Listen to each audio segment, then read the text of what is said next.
Um projeto secreto, construído nas sombras da GM. Desafiando as regras e o destino, ele poderia ter mudado a história das corridas, sendo capaz de superar Ferrari e Ford na tradicional Le Mans.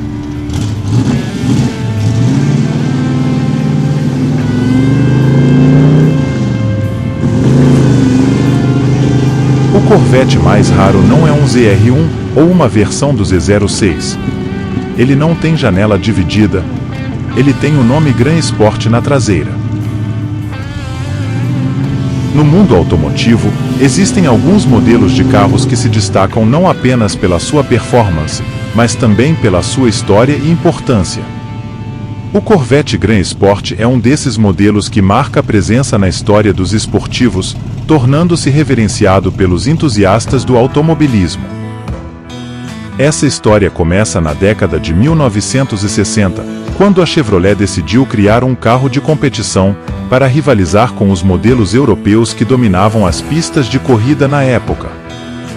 O Gran Sport foi uma iniciativa de Zorar Kuzduntov, que é considerado o pai do Corvette.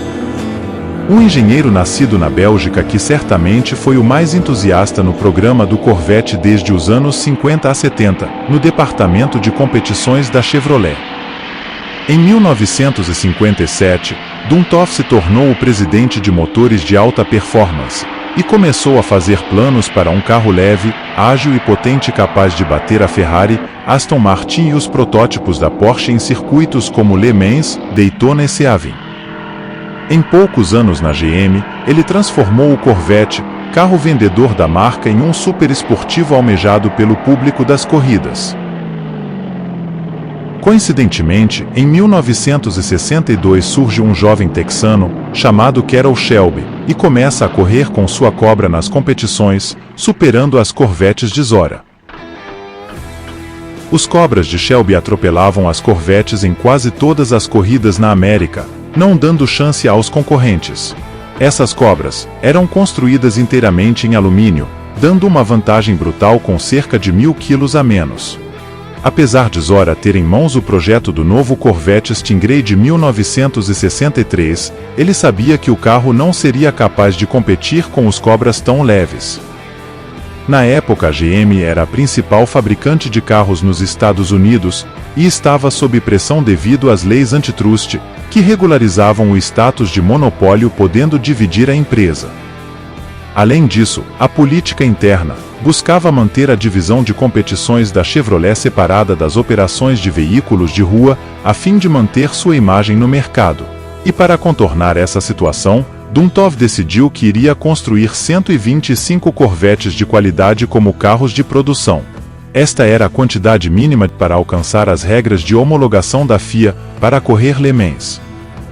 Então, Zora consegue apoio do gerente-geral da Chevrolet, que concordou em ajudar e oferecer ajudas inoficiais para desenvolver e construir esta nova Corvette secreta. O objetivo de Zora era que ele pudesse competir contra as Cobras nas 24 horas de Le Mans em 1963. E uma vez que ele completasse esses carros, mesmo se a GM não estivesse envolvida, ele poderia vendê-las a pessoas privadas para que dirigissem em eventos, sem necessidade de ajuda ou suporte de fábrica.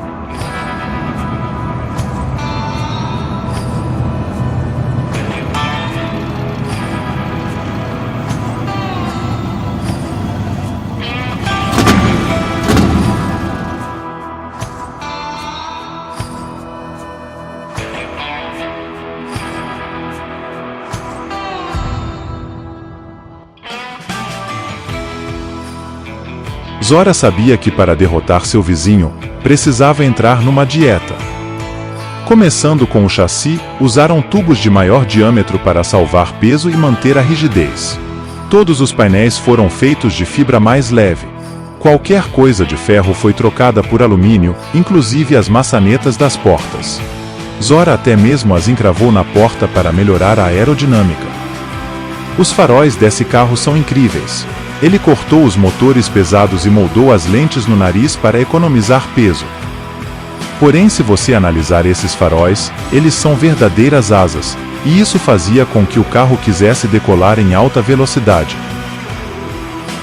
Então os engenheiros precisaram cortar buracos no corpo da Corvette para tirar o ar de baixo. Sobre o capô e laterais junto às rodas, cortaram em formas de guelras forçando a frente para baixo. Também foram projetadas ferramentas para segurar os pneus maiores dentro do corpo e forçar mais o ar para fora. O carro era praticamente um avião.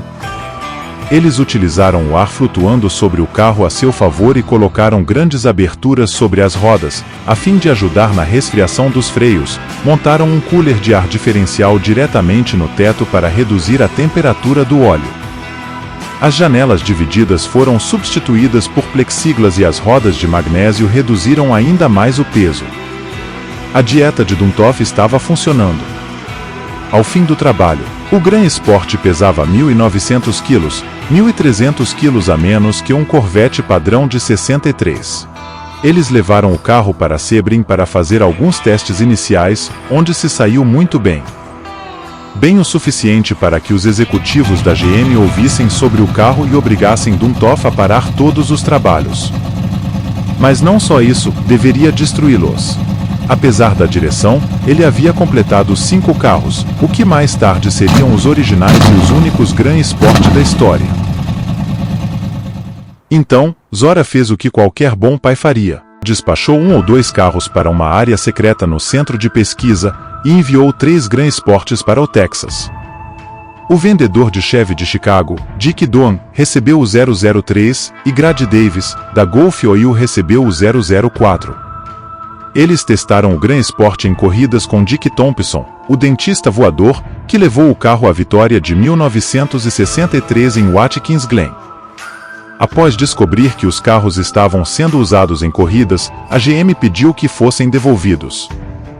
No entanto, Duntov era um cara resistente às ordens. Ele pegou os carros 3 e 4, juntamente com os 5, e os modificou ainda mais, com base no aprendizado na pista. Uma vez ajustados, os carros foram pintados com uma cor chamada azul metálico da Cadillac, que se tornaria icônica em breve. Além disso, eles também continuaram a trabalhar no motor que impulsionaria o assassino de cobras. Optando por um bloco 427 cúbicos, o suficiente para empurrar o Corvette para o topo do pódio. Agora que o Duntov tinha um carro completo, era hora de testá-lo contra o Cobra. Todos os anos, Nassau nas Bahamas acontecia o que eles chamavam de Semana de Velocidade. E isso envolvia corrida de tudo, todo tipo de corrida que você possa imaginar. Quando os Gran Sports começaram a ser descarregados dos navios, deixou Carroll Shelby um tanto preocupado. Ele até tentou argumentar sobre eles não serem autorizados a correr.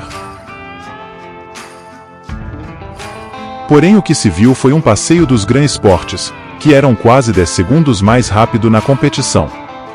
Apesar de terem desenvolvido o carro rapidamente, Nassau provou que eles eram mais rápidos que os Cobras e não só isso, também mais rápidos que os Ferrari GTO.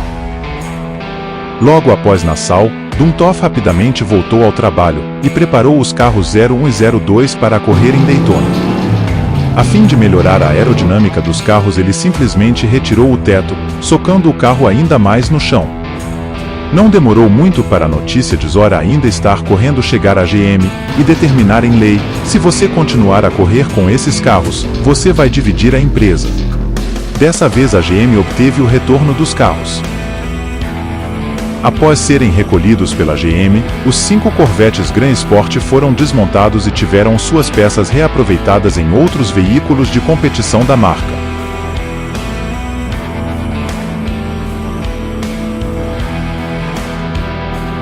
A decisão de desmontar foi tomada para evitar que fossem utilizados indevidamente e para garantir que seu legado fosse preservado. Ainda hoje, algumas peças podem ser encontradas em coleções particulares e museus especializados. Em 2009, o carro 02 foi levado a leilão, obtendo o lance de $4,9 milhões, mas não foi suficiente para levá-lo para casa. Gran Sport, um carro de corrida que nunca deveria ter existido. Construído nas sombras, desenhado para vencer o Cobra. A GM disse não, mas Zora Arkas Duntov persistiu, provando que poderia não só competir contra os melhores, mas vencer. Foi um curto sucesso, mas um marco, sem dúvida. resultando em um dos maiores ESI da história do automobilismo. Se você chegou até aqui, deixe um comentário com a palavra Hora é 10 e muito obrigado. Nos vemos em breve. Não deixe de dar o seu like.